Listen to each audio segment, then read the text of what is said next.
On behalf of University of Chicago, we are deeply grateful to Honorable Minister Shri K.J. George and Shri Mahendra Jain ji for entering into this partnership and for their time as we launch this first-of-the-kind competition that will help address Bangalore's energy and environmental issues.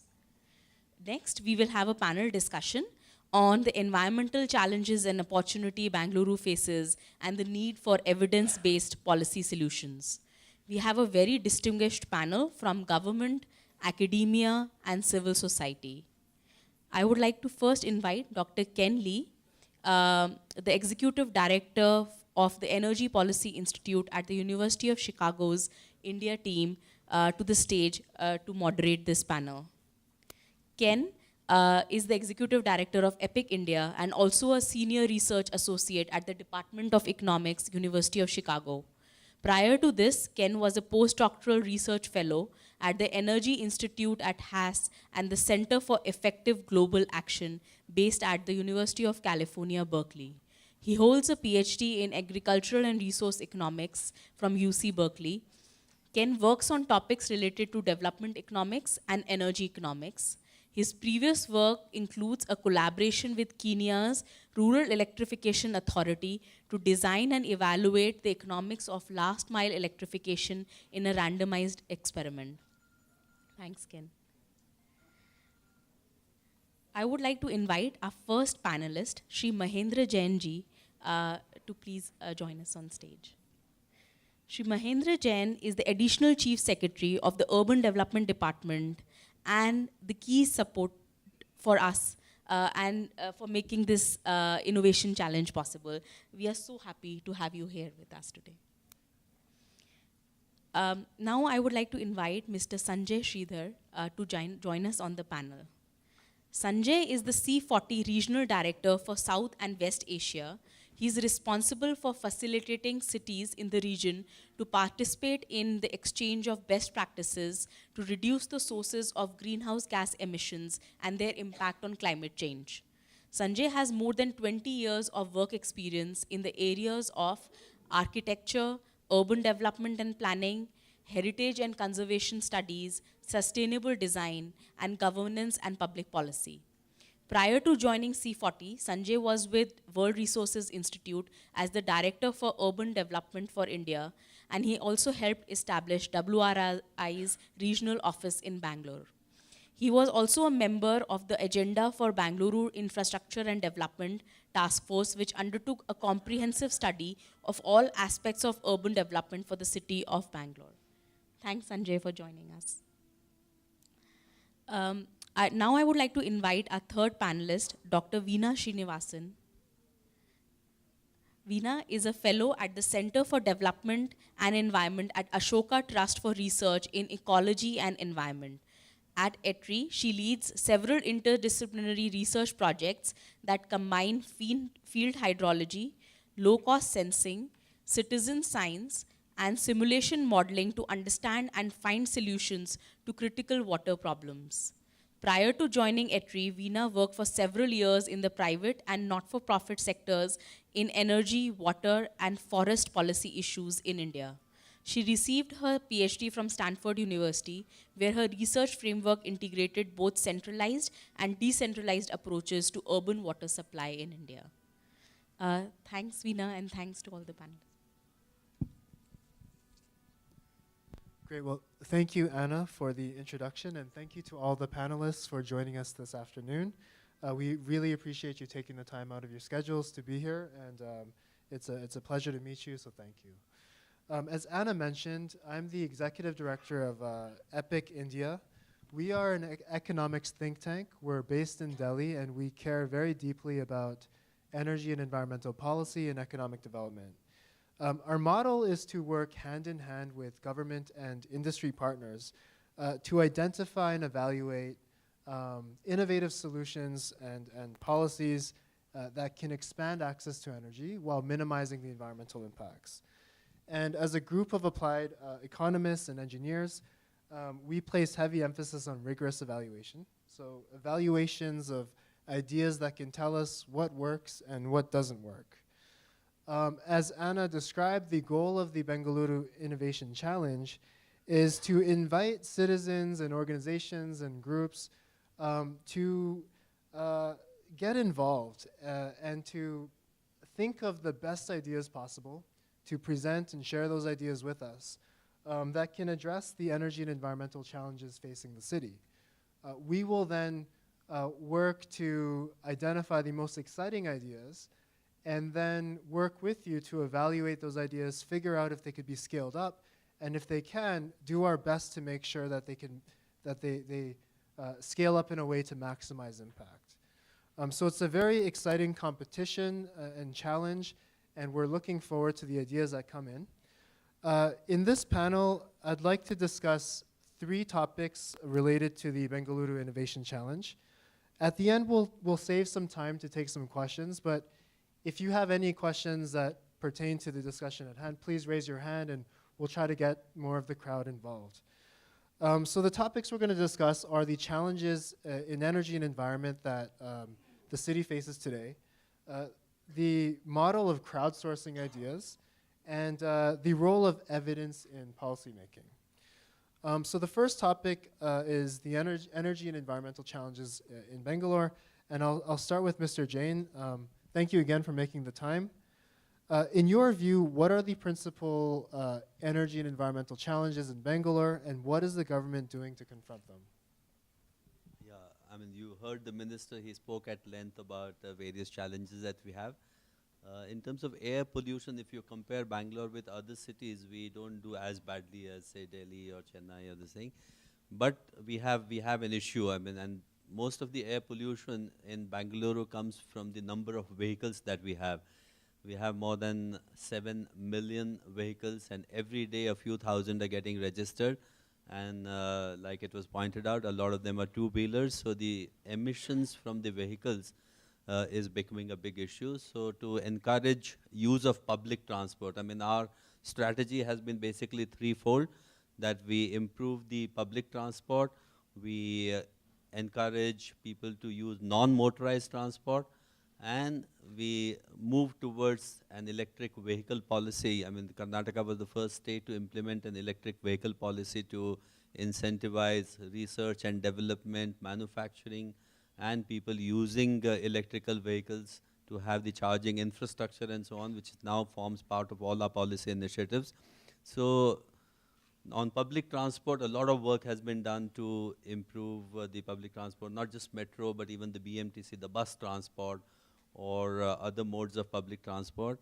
And we're giving a lot of emphasis on non-motorized transport, so improving the pavements. For instance, in phase 1, we have a metro line network of about 43 kilometers, about 40 stations are there. So each station within 1 kilometer, at least 1 kilometer vicinity, the footpaths will be absolutely spick and span. Even if the road condition is not good, but the footpaths will be good. You must have seen some of the pavements that we have in Bangalore on the tender sure roads, where footpaths have been built to world standards. So we are giving more and more emphasis on this. So we are providing a lot of allocation. We are allocating resources for improving the pavements. In this year's budget itself, 200 crores has been provided. In next year's budget, we have proposed for another 500 crores, just for improvement of footpaths so that people can walk around. Bangalore climate is good, fortunately, almost all through the year. We have an ambient atmosphere, ambient climate, so people can walk up to 1 or 2 kilometers very easily. Skywalks, building a lot of skywalks so that people don't have to cross the roads and expose themselves to hazards. So that public transport and the non-motorized transport, bicycle lanes. We now have a public bicycle sharing program. Mysore was the first city where we have a PBS initiative. Now in Bangalore also, we have already approved, and very soon you will see a lot of bicycles on the road where people can hire bicycles, people can use bicycles.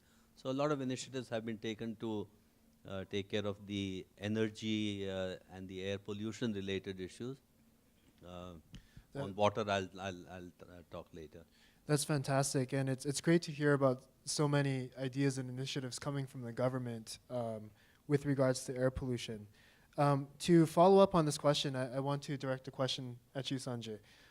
So Mr. Jain has mentioned several things that the city has done, like building skywalks and implementing this electrical vehicle policy.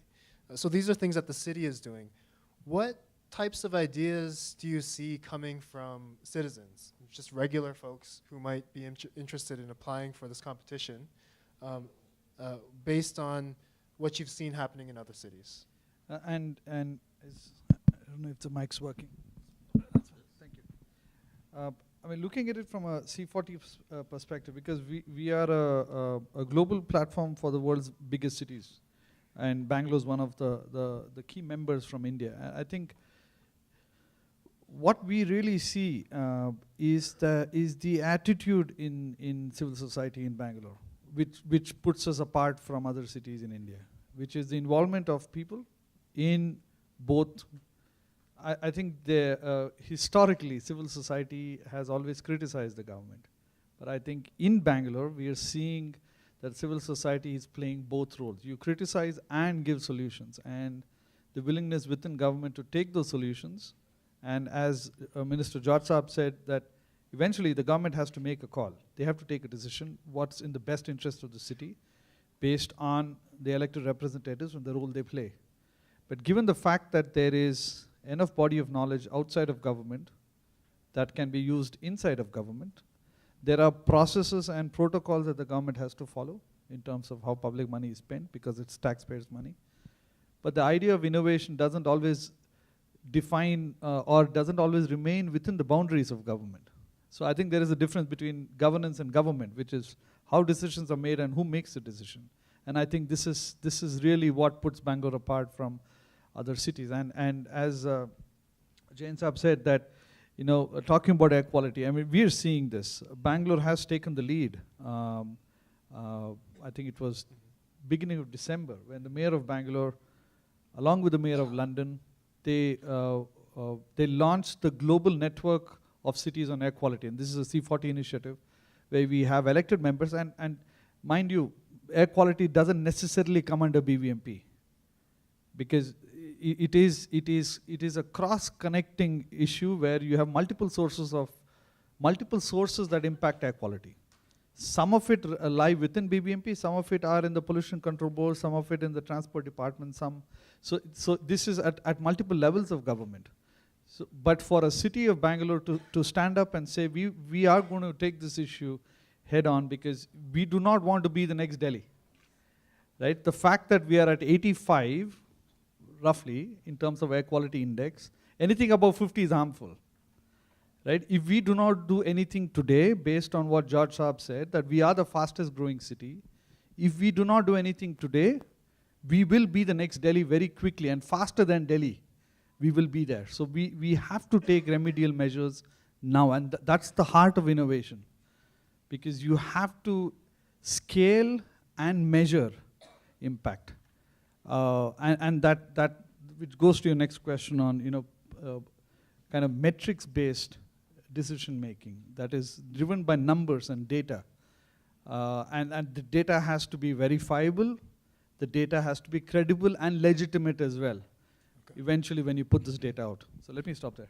Okay, thank you. So at the beginning of your response, you spoke a little bit about the attitude of civil society and their willingness to engage with the government. And before we expand a little bit on that topic, I wanted to direct a question to Veena.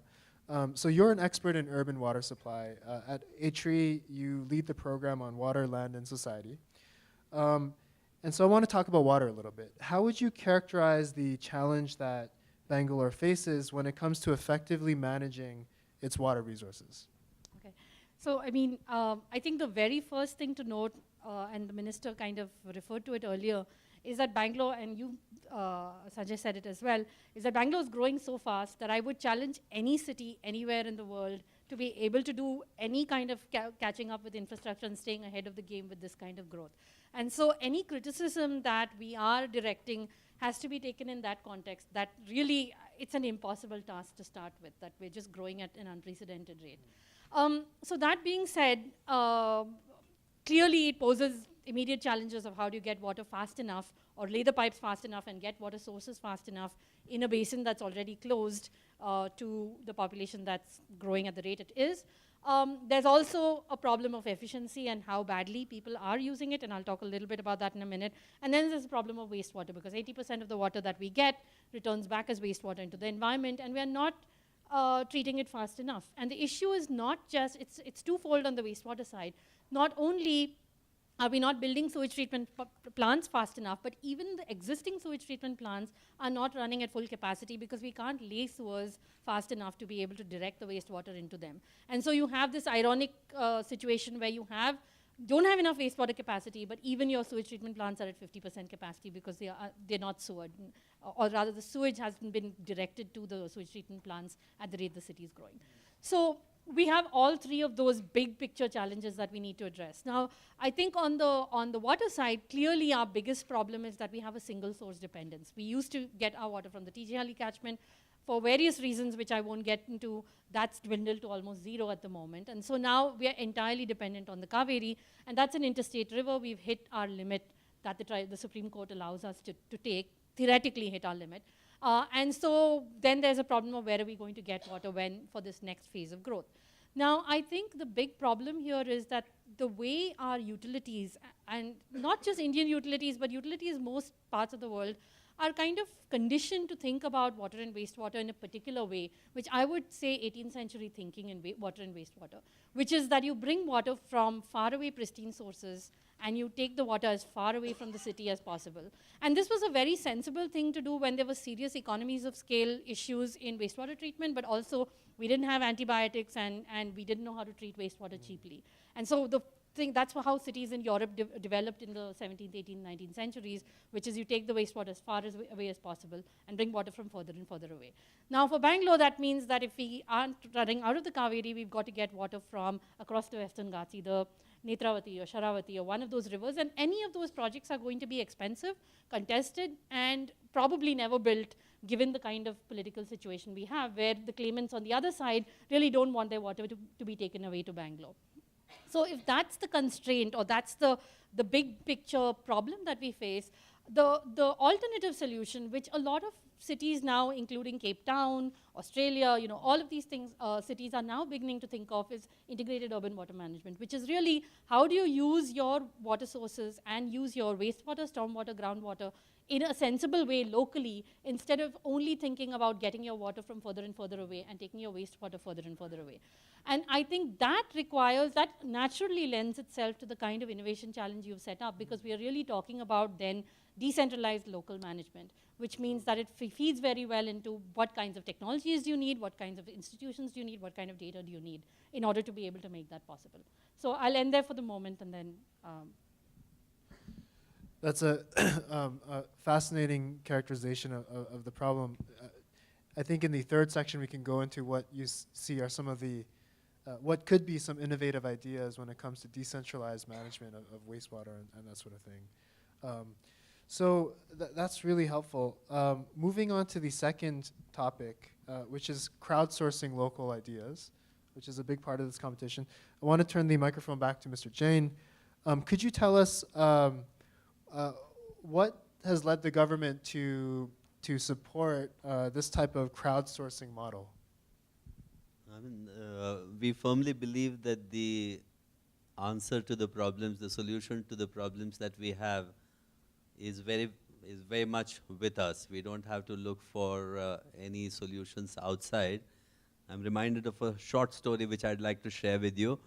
An old woman is looking for something outside the road under the street light. And a passerby, he's going by and he says, "Can I help you? What are you looking for?" And she says that I dropped my needle somewhere. I'm looking for the needle. And he asks her, "Where do you, do you remember where you used it last and where did you drop it?" And she says that I was working in the kitchen. I was working with the needle and it fell. So he asked her, why are you looking for it out here?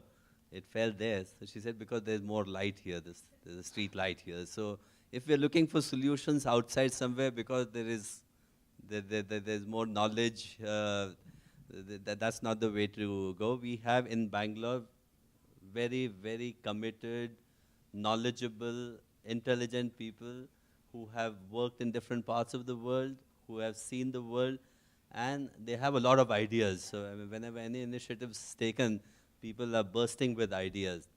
And a lot of them are very, very useful ideas, very good ideas. So we feel that crowdsourcing is the way to go. People have a lot of ideas, and this is an opportunity where people can actually try out their ideas with this initiative. So when the University of Chicago initiative, and they got in touch with us, I was very, very forthcoming. It was just about a month back or 2 months back that we first had this interaction, and very quickly we got the MOU approved by the government at the level of the minister, and within 2 months we are sitting here to launch this initiative.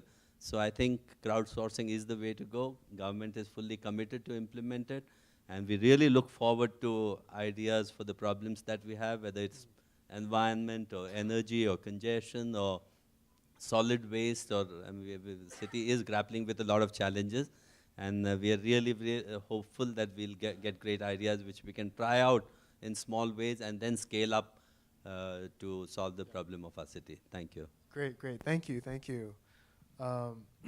Great. Sanjay, my next question is for you. So you're the regional director at C40. For those of you who don't know, C40 is focused on tackling climate change and driving urban action to reduce greenhouse gas emissions and climate risks while increasing the health, well-being, and economic opportunities of urban people. So my question is, with C40, have you seen examples of other cities using a crowdsourcing model to generate ideas? And if not, is that a promising way forward? So I think the answer to your question is yes. There are cities in the global network, and we are 93 of the biggest cities of the world on the C40 platform. And what we're seeing, a couple of things, and I think we've, from where I'm looking at the entire region. So I manage the region from Israel to Bangladesh, so all of Middle East, all of South Asia. So I got some really big cities. The Delhi, the Mumbais, the Karachis, the Dhakas, you have Dubai, Amman in Jordan. These are cities that are big.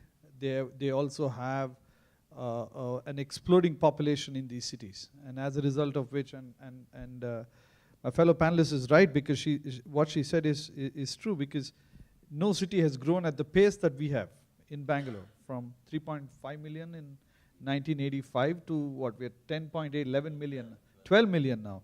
So we've grown 300% in 30 years. So that's a decade. If you see, we were 200 square kilometers, today we are 800 square kilometers. So it's not just in area, but also in terms of the scale of challenges. So transport is a problem in every city, but the minute the city crosses a certain threshold, the same problem on transport of water is exponentially harder to solve. And this is where the crowdsourcing of innovation and ideas comes in. And what we're seeing, and going back to your point, Ken, is the fact that we've seen more cities in the global south. We have an annual C40 Awards, which is hosted by Bloomberg Philanthropy.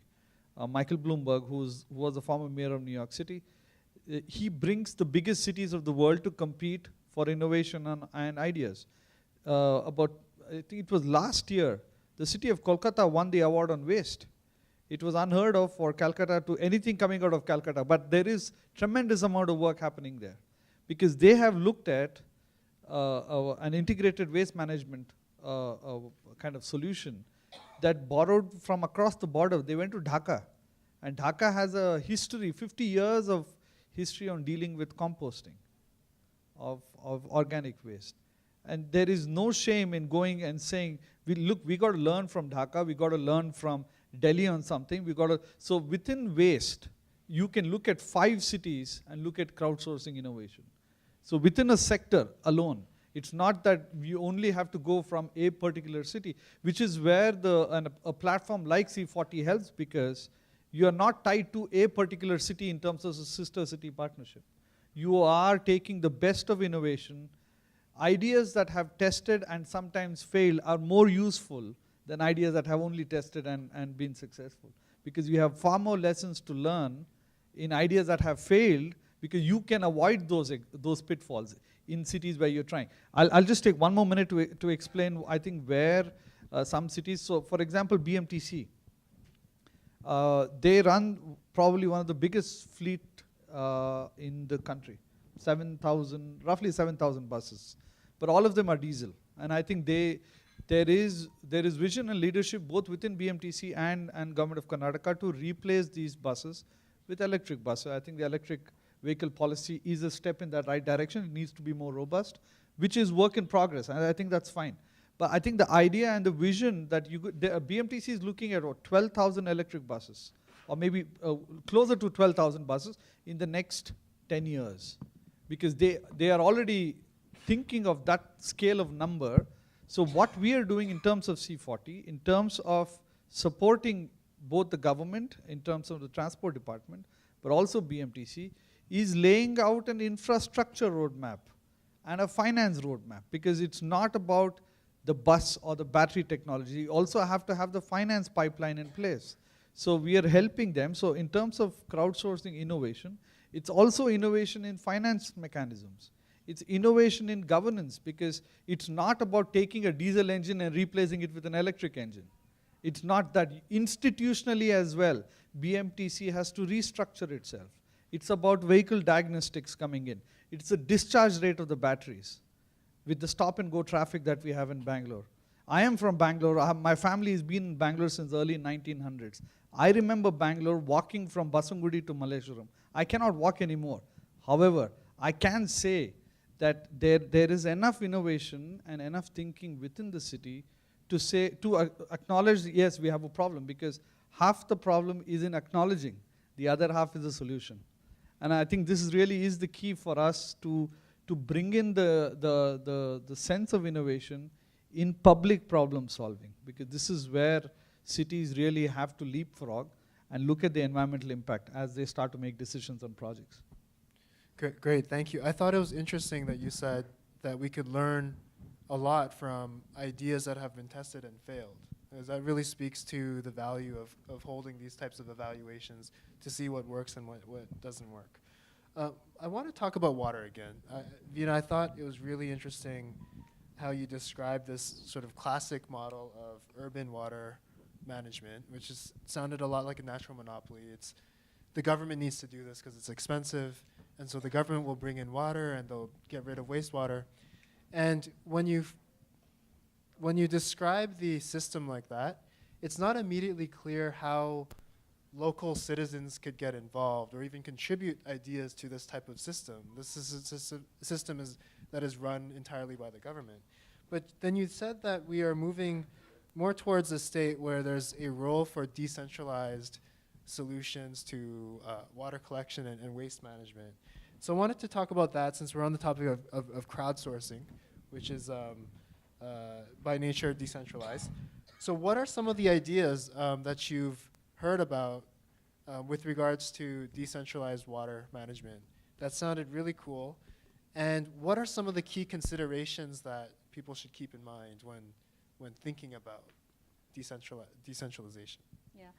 Well, thanks for asking the question and framing it in that way, because I think, firstly, there's a couple of things to remember, which is that what you're really dealing with is public goods. And a lot of the innovation in cities like Bangalore happens around private goods, because clearly there's a private revenue stream coming in to that. And one of the reasons we don't have enough innovation around public goods is just because it's done, traditionally been the purview of the government. And therefore, it's not clear how revenues or anybody can run a revenue model or a company in that space. That being said, I also want to clarify that I didn't mean to imply that the government has no space in water and sanitation. Clearly, the government will remain a major provider of water and sanitation. However, the city is growing so fast that large parts of the peri-urban Bangalore do not have sanitation at the moment.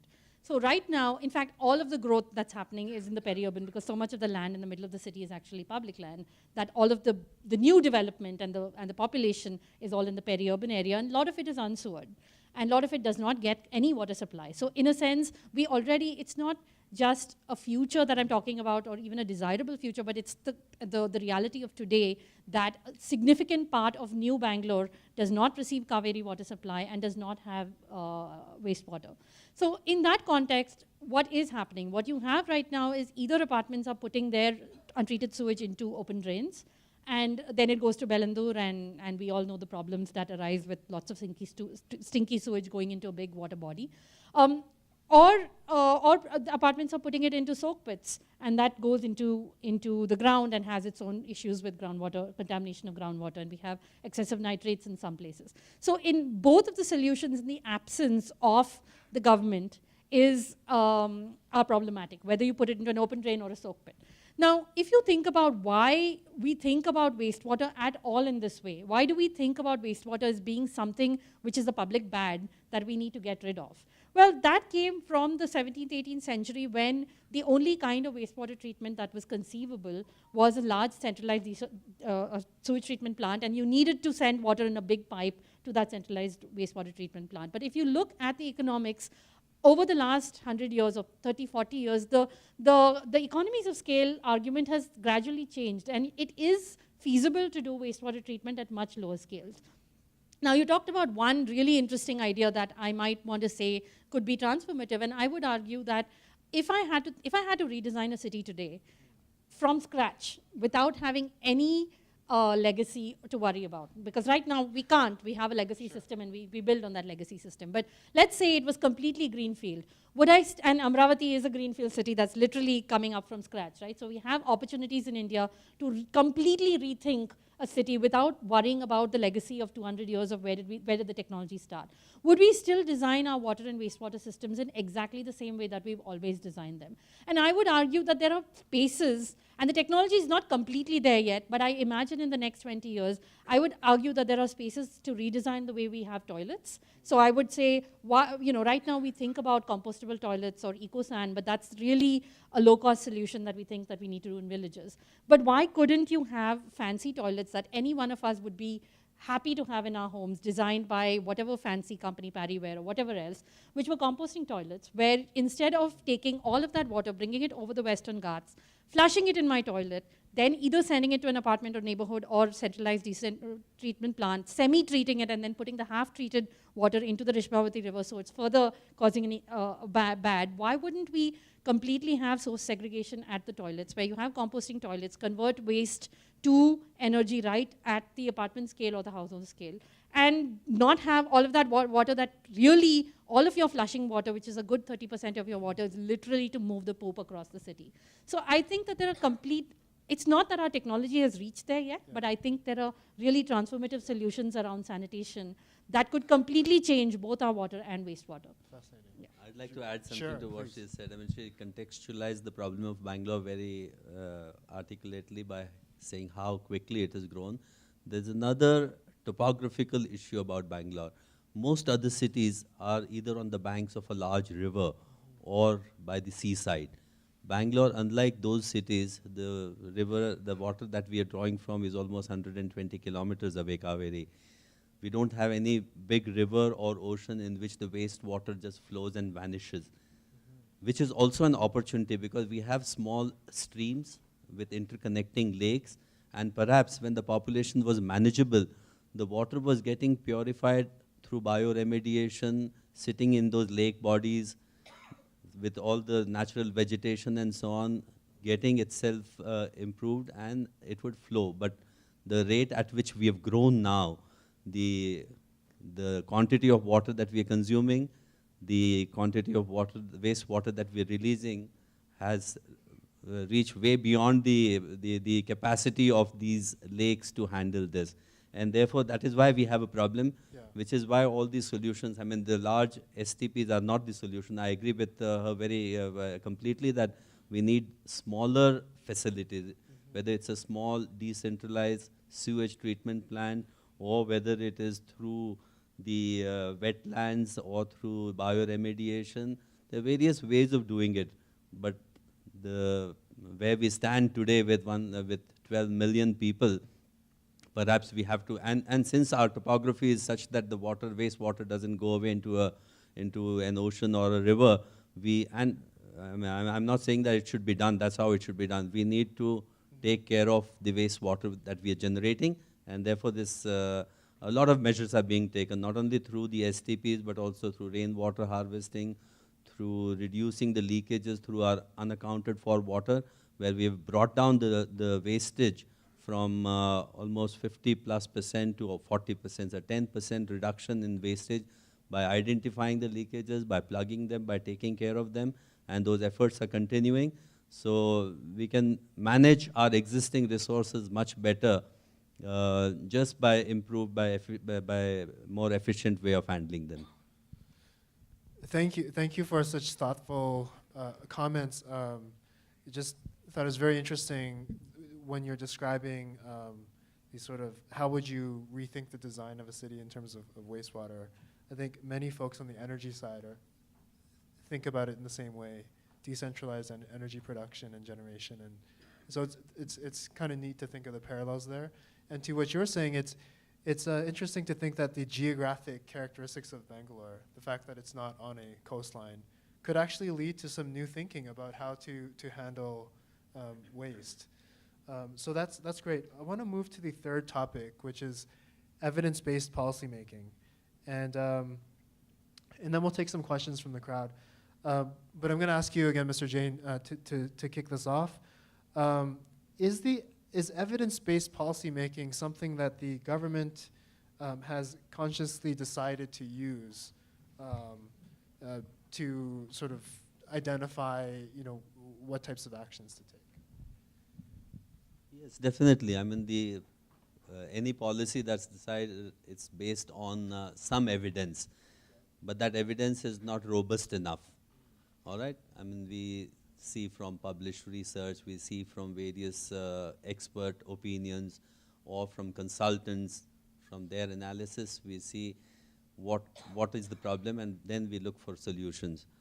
And in this initiative, what you've started, I see that there'll be a lot of ideas which will be resource-driven solutions, where you find the money to do these programs and you'll take care of the problems. We're also looking at initiatives which will be technology-driven. I mean, that now with the technology available of artificial intelligence and robotics and drone technology, and there's so many now new options available that a lot of technology, and Bangalore is the technology capital of India, so we expect that a lot of technology-driven initiatives to come. And even more important, the idea-driven initiatives. When the problem becomes very intense, then you are desperate and you look for a solution. So some creative solution, creative management of our existing issues, that can lead to, but these ideas have to be proven. I mean, people will have a lot of ideas, so unless they're proven, there is evidence to prove that those ideas work. Just because an idea looks very attractive, it cannot be, if we implement that, I mean, there might be unforeseen implications. So we need to test them out, see that they work, and then scale it up. I think that's the way to go. So it will be a definite improvement upon the way policies are now designed or initiatives are now taken. This evidence-based and pilot project-based approach, I think is going to work. Great, thank you. Sanjay, thinking about evidence-based policymaking, if you could improve the way that evidence is produced and then communicated to policymakers, what would those improvements be? Yeah, I think, as Mr. Jain said, I think the key to good policy is also it has to be based on robust data that is verifiable, is measurable, and scalable. And I'll give you one such example before I answer your question. I think it was July of 2017 when the Commissioner of BBMP, along with the Chief Engineer of the Tender Shore project, went to Copenhagen to attend a walkability workshop that we hosted, and where data collection how do you measure the impact of tender sure? It is not just by the number of people who walk, but it's the impact on air quality. If more people walk on the tender sure streets, there is a change from, there is a shift from motorized to non-motorized, which is the NMT piece. But there's also a way to measure the public health impact as a result of it. And so the eventual success of the tender sure is if you start putting your air quality sensors on the tender sure streets and you start measuring the impact of that, you will directly see a correlation in terms of when there is a spike in the number of people walking, there is a spike in a downward spike in terms of the air quality improving on those streets because more people take public transport. Absolutely, because they walk more. There's more cardio exercise when you walk. So one thing, I think this is where Bangalore continues to take the lead in cities in India, because probably maybe after the elections, we will help the city of Bangalore and GOK build an emissions inventory for the city, because you have to be able to say which is the biggest polluter in the city. Chennai is building it, by the way. So, and their percentage, I think transport is the highest polluter in the city of Chennai, both in terms of air quality, but also environmental impact. So once you have a citywide inventory, you clearly then identify, you do a governance mapping and you say which department is responsible for the transport emissions, who is responsible for water and the energy consumption, who's responsible for waste. And there are clearly agencies that we can work with to help to say, okay, this is what we have to do. But more importantly, I think the key to kind of data-based policy making, it has to be data-driven but technology-enabled. Because really, that is when you can scale. And this is what we are seeing across the C40 network, is cities that are investing in data are investing in data that can be replicable and scalable. And then eventually, what do you do with the data? You put the data out for public discourse. The BPACs of the world, they do exactly this kind of role, is to be able to say, when you take data on segregation, Bangalore is one of the few cities where we've struggled to move from unsegregated to segregated waste, but we have made a headway. I think we are at 50% segregation at source now. 50% segregation. No city in India has 50% segregation at source. I'm not saying 50% is a good number. It is still low, but we are at least on the roadmap towards source segregation. Because if you do not segregate, you will have a perennial problem of managing waste, and the city is only going to grow. So to put it in a pessimistic, things are only going to get worse if you don't segregate. So you start segregating now. If you want to do composting, start doing composting now at home, because that's when you improve the capacity of BBMP, because you cannot expect BBMP to keep collecting your waste. It's simply not, it is not going to happen. And this is where innovation in terms of resident welfare associations, non-profits, civil society organizations coming to help the government is really at the core of innovation in terms of dealing with urban challenges. Great, thank you. Okay, I've lost track of time a little bit, and I definitely wanted to see if anyone had questions in the audience. So if you do, please. Sure, how should we have a mic? Okay, great. Thank you. Great discussion. I was curious to the last point, data-driven policy making.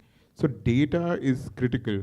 I was just curious, so the way data is going to be generated is going to be common across cities. So just throwing it out there, should the central government take a lead and kind of formulate like a process on how data is going to be accumulated and generated, and then the state governments replicate that across the cities?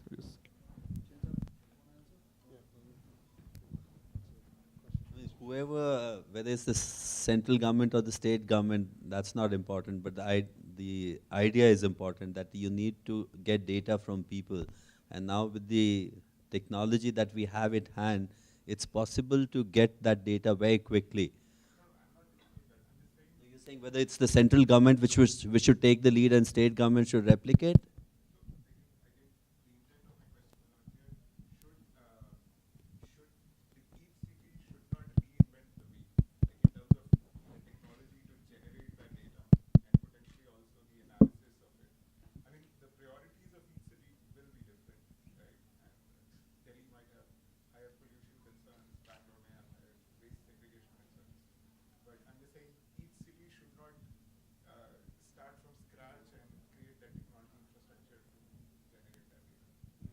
I mean, there's some point in what you're saying that I mean, if we have standardization and if there are templates, then other cities have only to follow.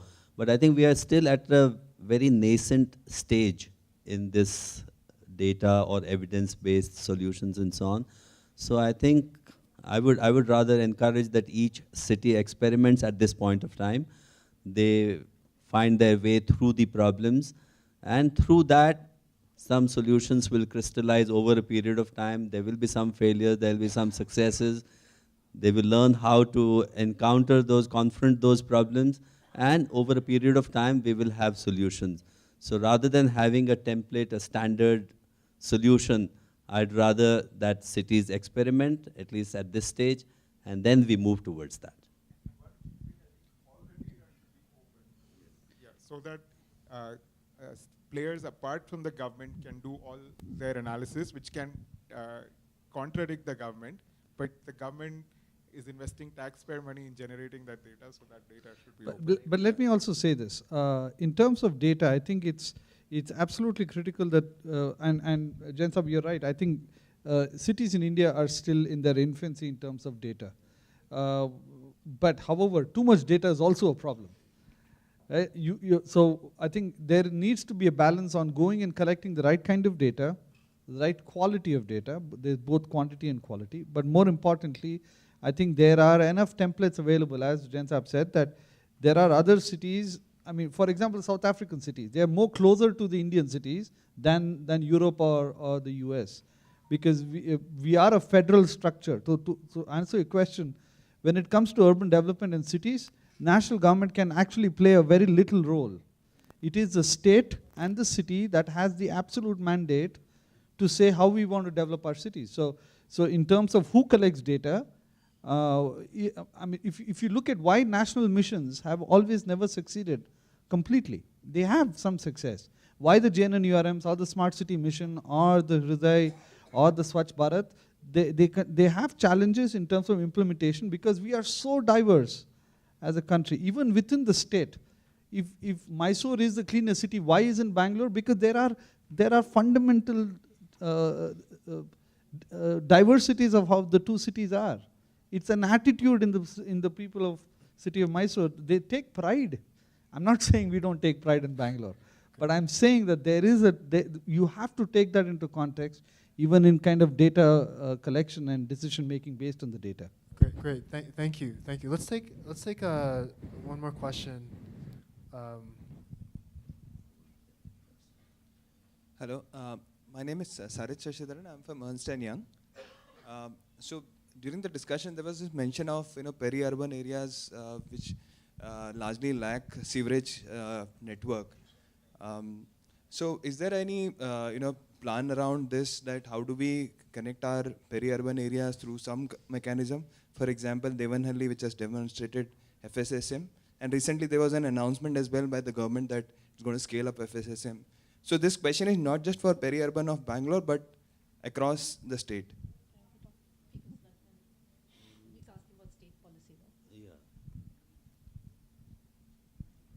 See, on sewage treatment and so on, the example of Devanahalli, I think that's something which can be an example to a lot of people. Small townships or self-sufficient areas, if they harvest the water, the rainwater, they use maximum quantity of that water, and if they treat their own water and use the wastewater, the treated water also, that's an ideal situation that reduces the load on the city. But as far as for all the peri-urban areas of Bangalore are concerned, now you're aware that in 2007 we were a 200 square kilometer city. Then 110 villages, 7 CMCs, 1 TMC, 600, more than 600 square kilometer area got added. Now, all those new villages and cities which have got added to Bangalore, it becomes the responsibility of the Bangalore Water Supply Board to provide them with water, same quality of water, to provide them with underground drainages, to provide sewage treatment plants. So for a problem of this magnitude, although these small success stories here and there are going to help immensely, and I'm sure they'll have a snowballing effect and more people will take to that.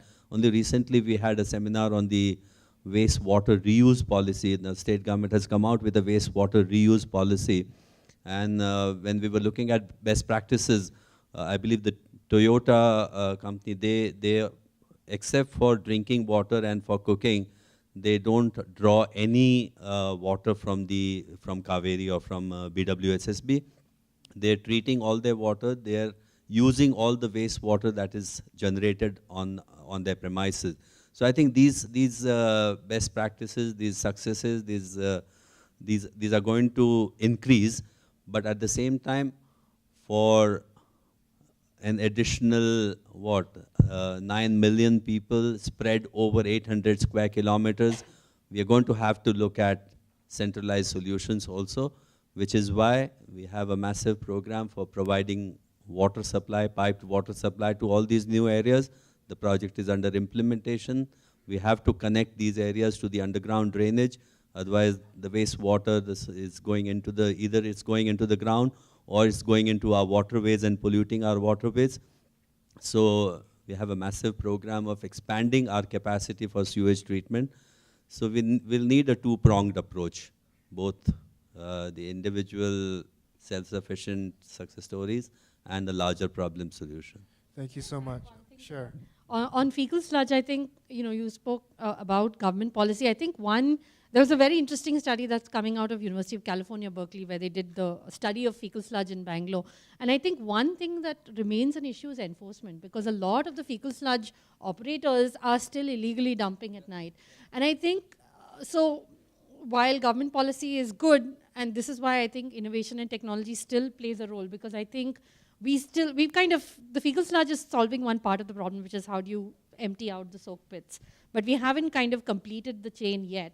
And so I think a lot remains to be done in terms of how we scale up on that. And technology, I believe, is going to play a big part, because I've seen people talk about, and they are very early stages of development of these technologies, but of really innovative ways of treating fecal sludge, and I'm hoping that will address it. Thank you. Yes. Yeah, okay.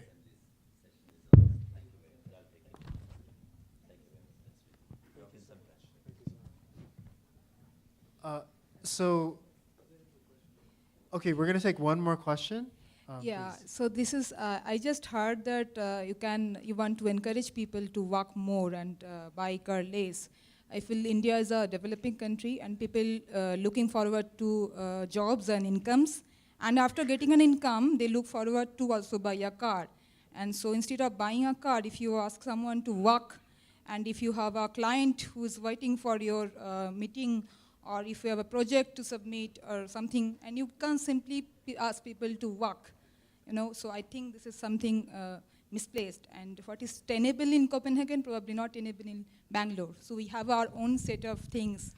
So Sure. please, we need to think little, practically probably. All ideas are noble, but not all noble ideas are,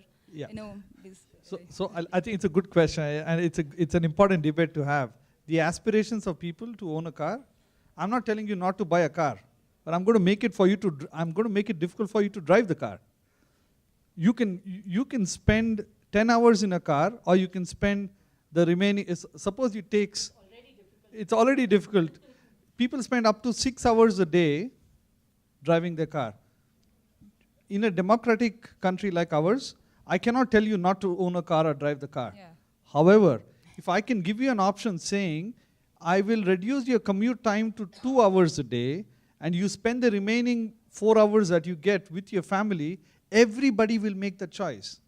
And we are seeing, so in terms of your question, Ken, on database, technology-driven policy making, it has to result in lifestyle changes.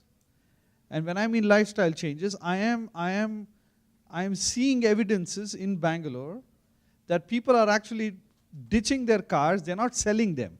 You need the car, but they're keeping the car at home and they're taking the metro.